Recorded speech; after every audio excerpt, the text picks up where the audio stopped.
Just beyond the shadows of Cambodia's rich culture lie stories that no one should have to tell. I remember when I was young, I used to sleep on the street. Stories of rape, slavery, and lost innocence. When I was 5 years old, I started to work to support my family. You are watching pictures of Phnom Penh's streets because Ka's story is too dangerous to show. We can't show you her face because she's afraid.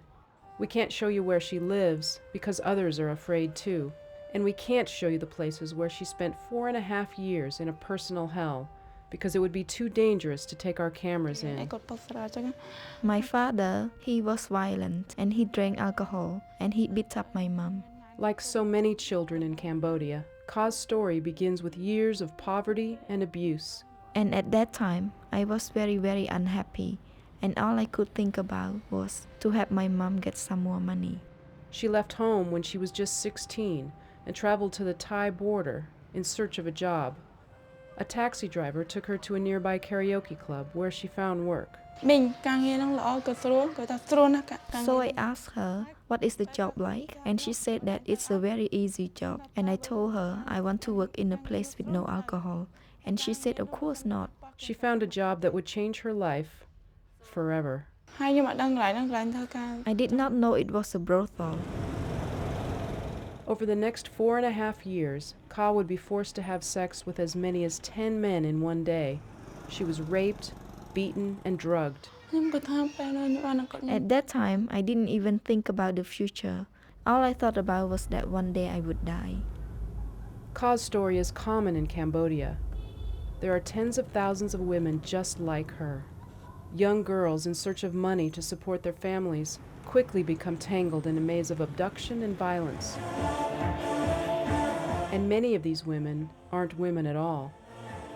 Some who endure these horrors are as young as 6 years old.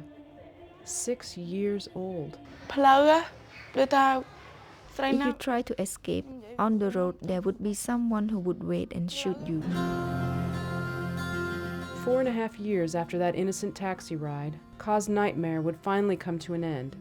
She was freed from the brothel. I was very, very happy. I could only see the sunlight, but I could never see the sun itself. So the day that I was released from the brothel, I first saw the sun, and I could not have words to compare, you know. Ka was taken to World Vision's Trauma Recovery Center, a safe haven for women and children recovering from sexual abuse. She is receiving counseling, health care, vocational training, and the opportunity to begin again. By the way, on the day they were freed from the brothel, all the girls sang a song for rain to wash all the dirt away. I can see a brighter day. I can see light coming into my life.